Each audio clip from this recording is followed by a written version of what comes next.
দুনিয়ার কিছু কিছু দেশে এখনো আছে। যেমন আমি এক দেশ সফর করছি, মরিতানিয়া, যদিও আরব দেশ। ওই দেশের 80% নারী পুরুষ হাফেজ, আরো বেশি হবে, আমি কম বলছি মনে হয়। ওরা মার পেটের থেকে কবি হইয়া জন্ম নেয়।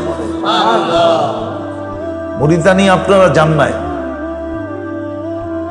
আরব দেশ, সাহারা মরুভূমির শেষ দেশ, আটলান্টিকের পাড়ে, আমাদের দেশের থেকে 15 থেকে 20 গুণ বড়। দুনিয়া একটা দেশ আছে যারা 1000 বছর ফ্রান্স ওদেরকে শাসন করছে, কিন্তু কোনো কালচার চেঞ্জ করতে পারে না। কোনো কালচার চেঞ্জ করতে পারে না। অথচ 1000 বছরের উপরে ফ্রান্স শাসন করছে, কিন্তু ফ্রান্স ওদের কালচারে আঙ্গুল দিতে পারে না। ওই দেশে এখনো আছে। ওই দেশটার আলেম ওলামা বেশিরভাগই কাদেরিয়া তরিকার, আব্দুল কাদের জিলানী রহমতুল্লাহ আলাইহির তরিকার লোকজন, কাদেরিয়া। ওইখানে পাবেন, শত শত পাবেন আপনি। ওরা বলে কব্বা, আমরা বলি খানকা। কব্বা বানানো আছে, শত শত লোক পড়া সারা দিন রাত মেহনত করতেছে, পাইলে খায়, না পাইলে না খায় থাকে, রোজা রাখে। এই 3 জিনিসের ব্যবহার শিখে, 3 জিনিসের। দুনিয়া একজন প্রেসিডেন্ট আছে যার কোনো প্রটোকল নাই, এটা হলো মরিতানিয়ার প্রেসিডেন্ট। ওর কোনো প্রটোকল নেই, ও একা গাড়ি চালায়, একা বেরোয়, সপ্তাহে 1 দিন উট চড়ায়, 6 দিন রাজপ্রাসাদে থাকে। সপ্তাহে 1 দিন উট চড়াইতে যায়, উটের খামার আছে, ওইখান থেকে উট টুট চড়ায় টড়ায় দুধ টুধ লয়া তারপরে ফিরে আসে শহরে। ওর কোনো প্রটোকল নেই, সামনে কোনো পুলিশ মুলিশ কিচ্ছু নেই, ও একা গাড়ি চালায় যায়। আমি ওই দেশে গেছি, এই জন্য বলতেছি, আমি চোখে দেখছি এই জন্য বলতেছি, ওর কোনো প্রটোকল নাই।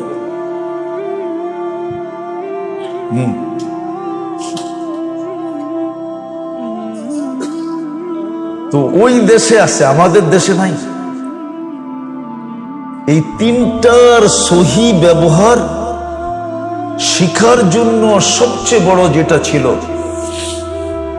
এটাকে সেট করতে হয়, সেট। তখন দেখবেন জীবন সহি ব্যবহার হতেছে।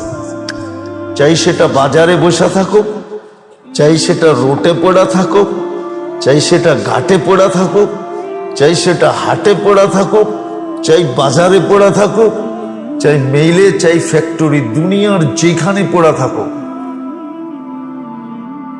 ওর হায়াত সহি ব্যবহার হবে, ওর দেহ সহি ব্যবহার হবে। সহি। আল্লাহ যতটুকু সম্পদ দিছেন, 1 টাকাও যদি দিয়া থাকে, সহি ব্যবহার হবে, গলত ব্যবহার হবে না, আফসোসের কারণ হবে না, বরং খুশির কারণ হবে। এটা পরিবেশের মধ্যে যে শিখতে হবে। এই জন্য আল্লাহওয়ালাদের সোহবত ছিল আগে, ক্ষেত্র ছিল, এখন ক্ষেত্র আমাদের দেশে নাই, আর কারো ভিতরে এই আগ্রহ নেই। আছে, দুনিয়ার কিছু দেশে আছে, এখনো আফ্রিকাতে আছে। ওই মরিতানিয়া আফ্রিকার একটা দেশ, মরক্কো আফ্রিকার দেশ, মিশরও কিন্তু আফ্রিকা মহাদেশে পড়ছে। লিবিয়া, টিউনিসিয়া, এগুলো সব আফ্রিকা মহাদেশের দেশ। শুধু আফ্রিকা মহাদেশে কিছু দেশে আছে এখন, যেখানে মানুষ চলে যায় 1 মাস, 2 মাস, 3 মাস, বৎসর পড়া থাকে, সোনা হইয়া বাহির হয়ে আসে। তখন আর এই 3 জিনিস এরকম জায়গায় ব্যবহার হয় না যেটার দ্বারা ওকে কখনো আফসোসের শিকার হইতে হবে, আফসোসের শিকার হইতে হবে না। এটা শিখতে হবে মেরে দোস্ত, শিখতে হবে, তাহলে আফসোস হবে না, তাহলে বড় আফসোস হবে। বললাম না, কালকের আফসোস কোনো কাজে দিবে না, কালকের চোখের পানি কোনো কাজে দিবে না, কালকের তওবা কোনো কাজে দিবে না, আজকে কাজে দিবে। এই জন্য দরখাস্ত সবার কাছে, যদি এই উম্মতের জন্য আল্লাহ সুযোগ দিছে সোহবতের মাধ্যমে, হ্যাঁ এটার ভিতরে একটা সুযোগ দিতেছি, আপনি যাইয়া বলতে পারেন হুজুর সবগুলা আমার দ্বারা করা সম্ভব না। যেমন সাহাবা জিজ্ঞাসা করছে মাঝে মাঝে, ইয়া রাসূলুল্লাহ এমন একটা শিখায়া দেন যেটা দিয়ে আমি জান্নাতে চলে যেতে পারি। কয়টা? কয়টা? হাদিসে আছে, আল্লিমনি কালিমাতান, আমারে একটা কথা শিখায়া দেন যেটা দিয়ে আমি জান্নাতে চলে যাব। আল্লাহ রসুল শিখায়া দিছে, ওলামাদের কাছে যান, যে বলেন হুজুর এরকম চোখা চোখা কিছু জিনিস শিখায়া দেন। চোখা চোখা বোঝেন?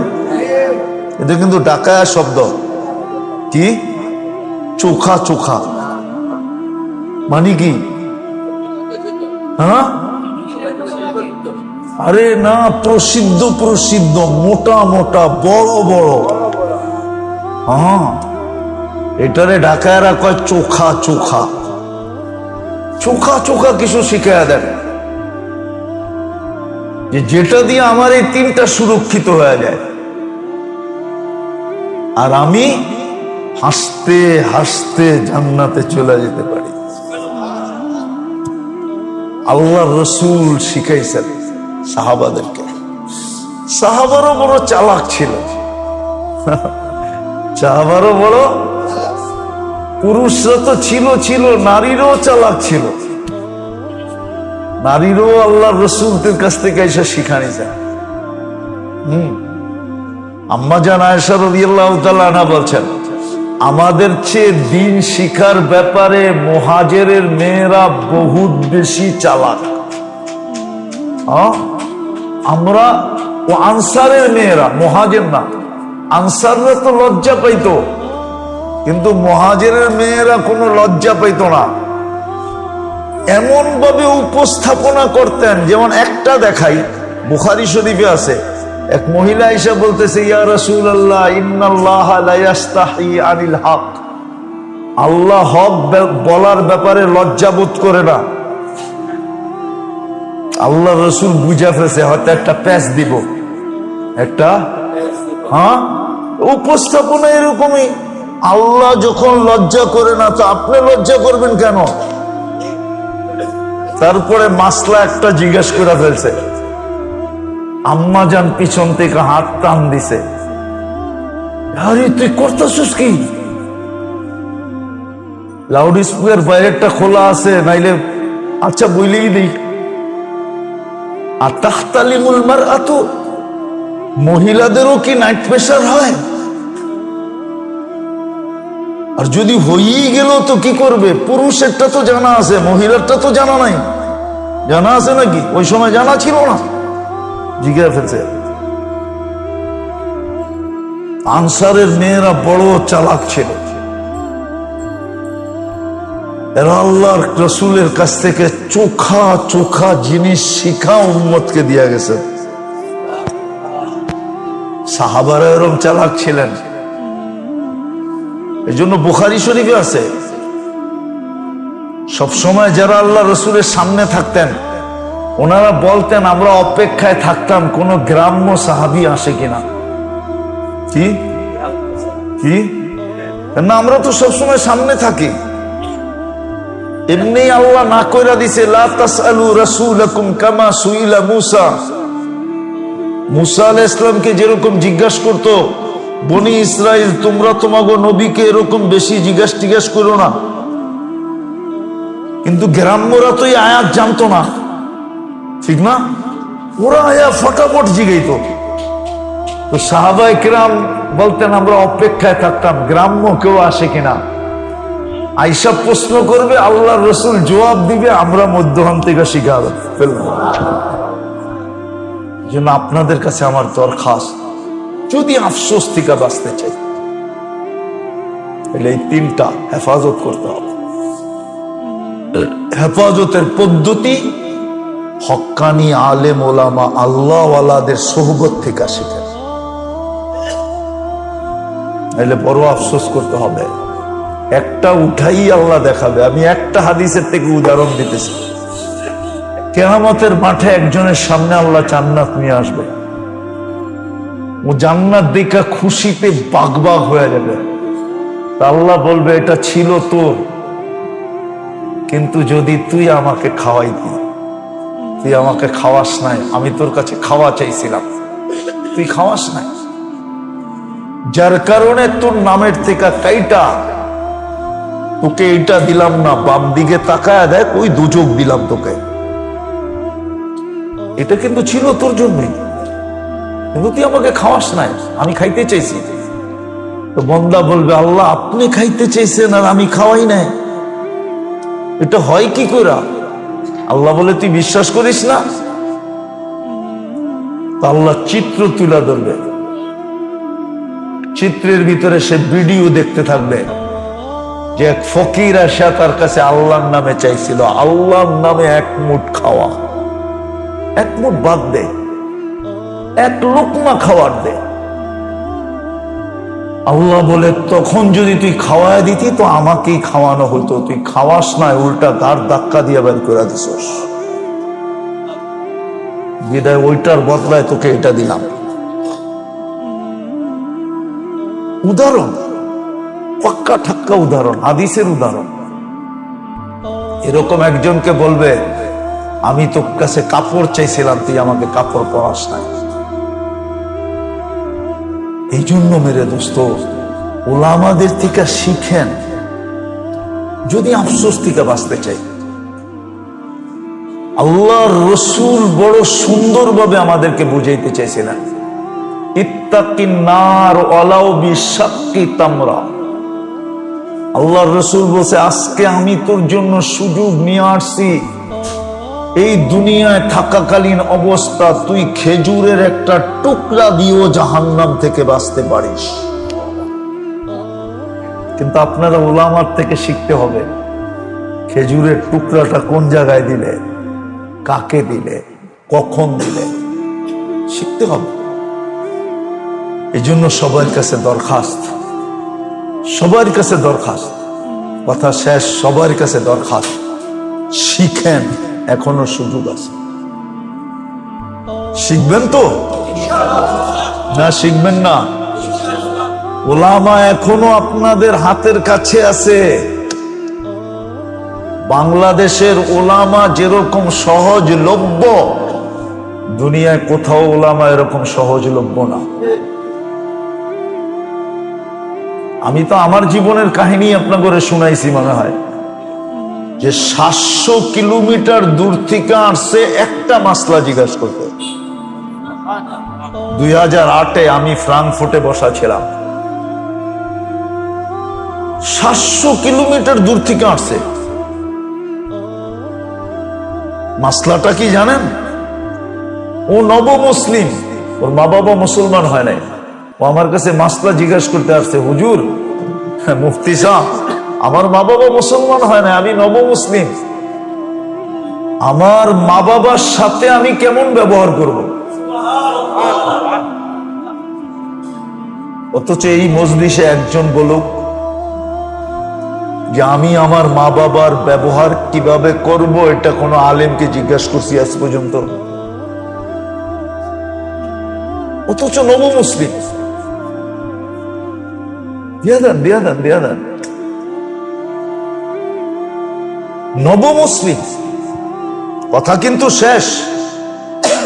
নব মুসলিম, মুসলমান নব মুসলিম, তার কতটুকু চিন্তা যে আমার মা বাবা কাফের, কিন্তু আমার ইসলাম তাদের সাথে কি ব্যবহার শিখায়,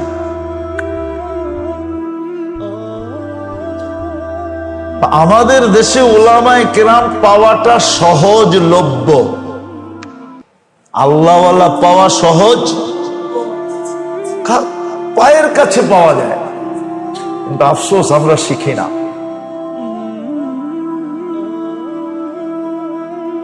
জলদি জলদি পাইছে না, আবার দুইবার হয়ে যেতেছে।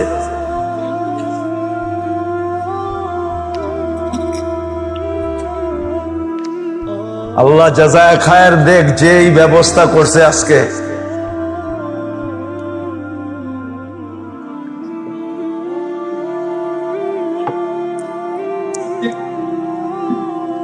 কেউ না কেউ তো এই ব্যবস্থাটা করছে, ওনার জন্য দোয়া করেন, আল্লাহ জাযায়ে খায়ের দেখ ওনাকে।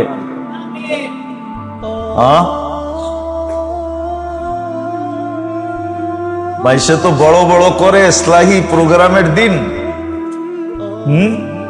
আমরা তো সামান্য করলাম আর কি। অনেক জায়গায় তো বড় বড় কয়েকটা গরু জব দেয়, আর হয়ও লম্বা সময় পর্যন্ত হয়।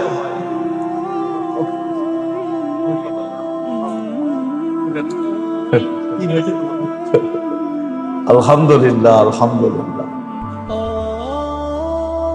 সবাই পাইছে তো। আল্লাহর ঘর, কিন্তু আল্লাহর ঘরের খেয়াল রাখতে হবে।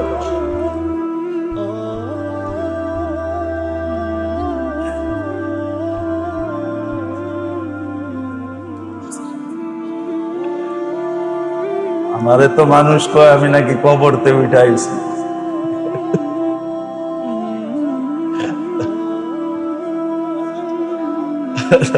আমিন আমিন আমিন আমিন।